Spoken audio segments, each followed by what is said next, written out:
யாத்திராகமம் 22ஆம் அதிகாரம். ஒருவன் ஒரு மாட்டையாவது ஒரு ஆட்டையாவது திருடி அதை கொன்றால் அல்லது அதை விற்றால் அவன் அந்த மாட்டுக்கு 5 மாடுகளையும் அந்த ஆட்டுக்கு 4 ஆடுகளையும் பதிலாக கொடுக்க கடவன். திருட கன்னமிடுகையில் கண்டுபிடிக்கப்பட்டு அடிக்கப்பட்டு செத்தால் அவன் நிமித்தம் இரத்தப்பழி சுமராது. சூரியன் அவன் மேல் உதித்திருந்ததானால் அவன் நிமித்தம் இரத்தப்பழி சுமரும். திருடன் பதில் கொடுத்து தீர்க்க வேண்டும். அவன் கையில் ஒன்றும் இல்லாதிருந்தால் தான் செய்த களவுக்காக விலைப்பட கடவன். அவன் திருடன் மாடாவது கழுதையாவது ஆடாவது உயிருடனே அவன் கையில் கண்டுபிடிக்கப்பட்டால் இரட்டிப்பாய் அவன் கொடுக்க வேண்டும். ஒருவன் பிறனுடைய வயலிலாவது திராட்சை தோட்டத்திலாவது தன் மிருக ஜீவனை மேய விட்டால் அவன் தன் சுய வயலிலும் திராட்சை தோட்டத்திலும் உள்ள பலனில் உத்தமமானதை எடுத்து பதில் செலுத்த கடவன். அக்கினி எழும்பி முட்களில் பற்றி தானிய போரையாவது விளைந்த பயிரையாவது வயலிலுள்ள வேறே எதையாவது எரித்து போட்டதேயானால் அக்கினியை கொளுத்தினவன் அக்கினி சேதத்திற்கு உத்தரவாதம் பண்ண வேண்டும். ஒருவன் பிறனுடைய வசத்தில் திரவியத்தையாவது உடைமைகளையாவது அடைக்கலமாக வைத்திருக்கும் போது அது அவன் வீட்டிலிருந்து திருடப்பட்டு போனால் திருடன் அகப்பட்டானாகில் அவன் அதற்கு இரட்டிப்பாக கொடுக்க வேண்டும்.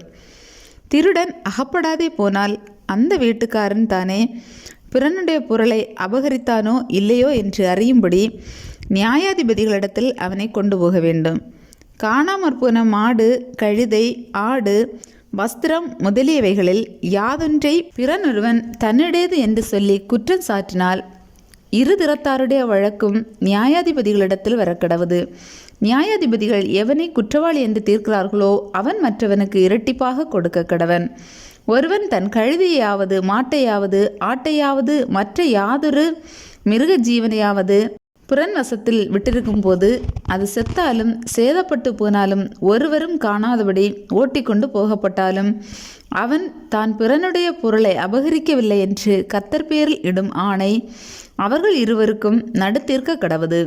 உடையவன் அதை அங்கீகரிக்க வேண்டும், மற்றவன் பதிலளிக்க வேண்டுவதில்லை. அது அவன் வசத்திலிருந்து திருடப்பட்டு போயிற்றானால் அவன் அதன் எஜமானுக்கு அதற்காக உத்தரவாதம் பண்ண கடவன். அது பீருண்டு போயிற்றானால் அதற்கு சாட்சியை ஒப்புவிக்க வேண்டும். பீருண்டதற்காக அவன் உத்தரவாதம் பண்ண வேண்டுவதில்லை. ஒருவன் பிறனிடத்தில் எதையாகிலும் இரவலாக வாங்கினதுண்டானால் அதற்குடையவன் கூட இராதபோது அதை சேதப்பட்டாலும் செத்து போனாலும் அவன் அதற்கு உத்தரவாதம் பண்ண வேண்டும். அதற்குடையவன் கூட இருந்தானாகில் அவன் உத்தரவாதம் பண்ண வேண்டுவதில்லை. அது வாடகைக்கு வாங்கப்பட்டிருந்தால் அது அவன் வாடகைக்கு வந்த சேதம்.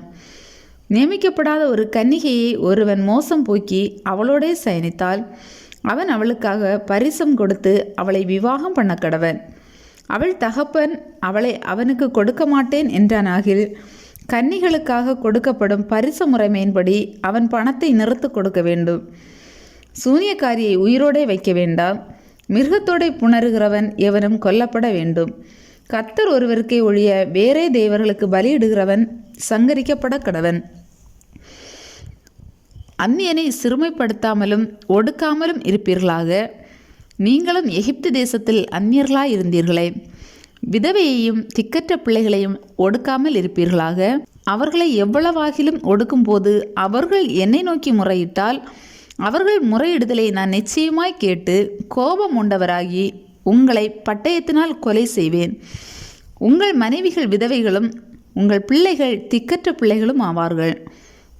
உங்களுக்குள் சிறுமைப்பட்டிருக்கிற என் ஜனங்களில் ஒருவனுக்கு நீங்கள் பணம் கடனாக கொடுத்திருந்தால் வட்டி வாங்குகிறவர்கள் போல அவனிடத்தில் வட்டி வாங்க வேண்டாம். புறனுடைய வஸ்திரத்தை ஈடாக வாங்கினால் பொழுது போகும் முன்னமே அதை அவனுக்கு திரும்ப கொடுத்து விடுவாயாக. அவன் போர்வை அதுதானே, அதுவே அவன் தன் உடம்பை மூடிக்கொள்ளுகிற வஸ்திரம். வேறு எதனாலே போர்த்து படுத்து கொள்ளுவான்? அவன் என்னை நோக்கி முறையிடும் போது நான் அவனுக்கு செவி கொடுப்பேன். நான் இரக்கமுள்ளவராய் இருக்கிறேன். நியாயாதிபதிகளை தூஷியாமலும் உன் ஜனத்தின் அதிபதியை சபியாமலும் இருப்பாயாக. முதல் பழுக்கும் உன் பழத்தையும் வடியும் உன் ரசத்தையும் காணிக்கையாக செலுத்த தாமதிக்க வேண்டாம். உன் குமாரரில் முதற்பேரானவனை எனக்கு கொடுப்பாயாக. உன் மாடுகளிலும் உன் ஆடுகளிலும் அப்படியே செய்வாயாக. குட்டியானது 7 நாள் தன் தாயோடே இருக்கட்டும், 8ஆம் நாளிலே அதை எனக்கு செலுத்துவாயாக. நீங்கள் எனக்கு பரிசுத்த மனுஷராய் இருக்க கடவீர்கள். வெளியிலே பீருண்ட மாம்சத்தை புசியாமல் அதை நாய்களுக்கு போட்டுவிடுங்கள்.